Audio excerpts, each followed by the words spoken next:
Hey Doc, since we aren't able to even get like a little peek of some of these practices so far, can you give us a sense of like the pace you've been trying to set, and then also with your assistants, like how much of a voice do you give them in practice, that sort of thing? Yeah, well, I give my assistants a lot of voice. I always have. You know, Dave offensively and Sam offensively and Dan and Popeye defensively are very involved. Obviously, it's a collaborative effort. We want our players to hear all our voices. When I was a player, I never liked when I just heard one coach's voice the whole practice. By game 50, we were done with it. So that is something you hear every day if you were here. Our pace is really good. It's not and I think people get pace mixed up with sprinting and playing at some ultra speed. We're not going to do that, but we are going to play faster. And the other part to that is we have to have continuous play. We don't want to get bogged down. If an action's not there, we want to keep playing. We don't want the ball to stop or get stuck. And so there's a lot of movement, a lot of movement of bodies, and so far so good.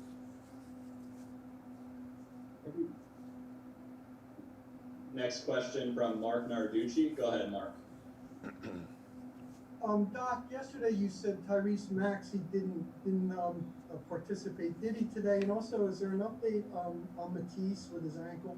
Yeah, everybody participated today, so that was terrific to see. Everybody's on the floor. We have all 1,022 players practicing today, so it's kind of nice. It was nice to see everybody out there.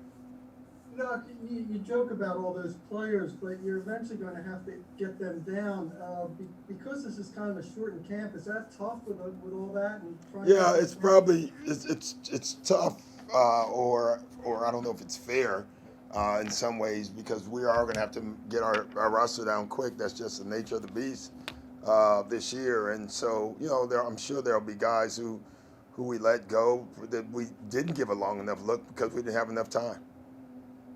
Thank you. Next, we'll go to Paul Hudrick. Go ahead, Paul. Hey Doc, how are you? Great. So last year, Brett Brown kind of pointed to the game against you and the Clippers in Philly as a game that kind of was like a blueprint for how he could use Joel Embiid and Ben Simmons. Have you thought about that game at all since then? And since you've taken this job, is that kind of how you see it when you talk about them like organically kind of flowing off of each other and playing that two-man game?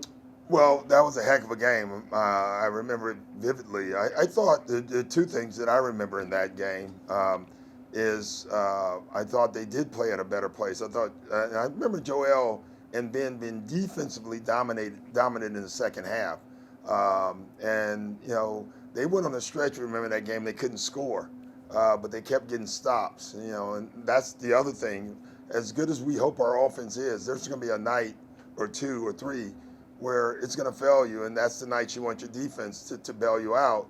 It actually happens in games in different flows. I've had many games where, from a coaching standpoint, we've had great shots, wide open shots, and the ball didn't go in. What are you going to do? You go get a stop and still win the game, and that's what we're talking about on both ends.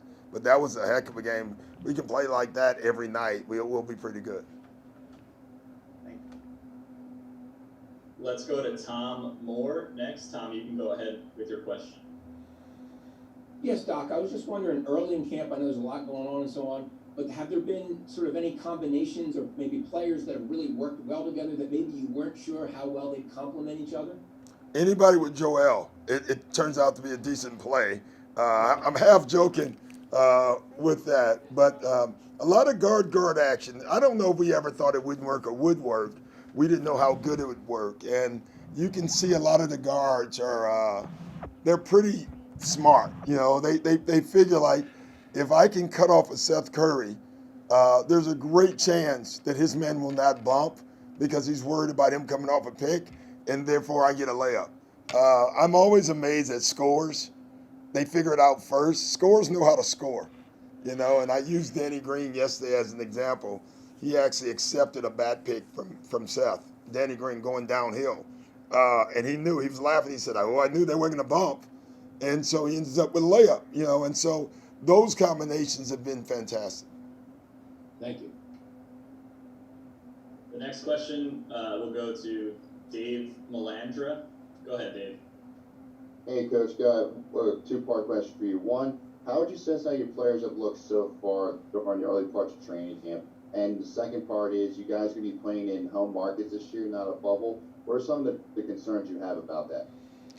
Well, I guess how we look, as someone said, we look great against us. You know what I mean? You really never know. I think overall our guys are getting a new system, and so I'm going to be patient with it. But overall, I like how we're moving. I like how everybody's kind of accepting their responsibility.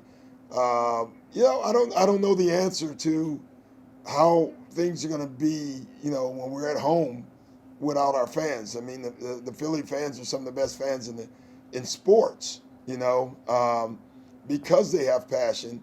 That passion often drives the home teams. We're not going to have that, and so we have to manufacture it. So in some ways, I do think chemistry, team togetherness, continuity, I think that will play just like it did in the bubble. I think that'll play a major factor in these early games as well. Let's do a couple more, starting with Jason Blevins. You're up, Jason. Hey Doc, I'm curious about what your daily patterns are, what your daily routine is during a training camp. So early in training camp, what are you trying to evaluate? You get into the meat of it, and then near the end, like what is a day in the life of a head coach look like? Well, I'll say this: there's no more beginning, middle, or end of camp. I mean, I think when I started, camp was 3 a month, maybe. I think I remember being on a Tallahassee, Florida, for 2 weeks, and then coming back to Atlanta. So for a month of camp compared to 5 days, if you know what I mean. But our days are long, very long for coaches at least. We get here early. I get here around 7:30, and I leave around 5:30, between 5:30 and 7. Because of the planning. So that part of it is long, and that's fine. I mean, that's what we do. That's natural. For our players, early on, I think if we could look for one word, it's the way we want to play.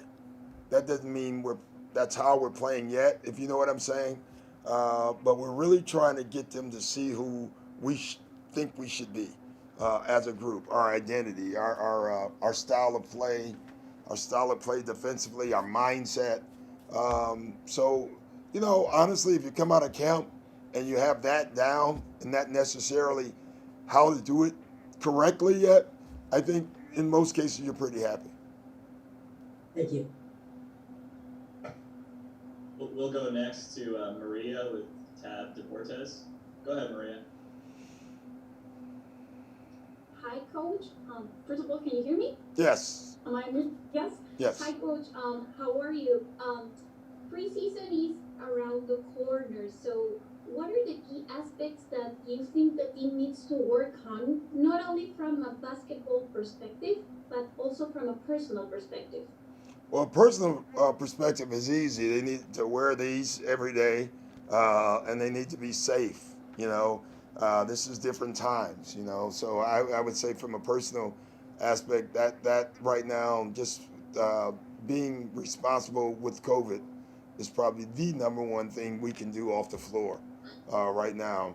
As a team, is just continuity. The more we play together, the better we're going to be.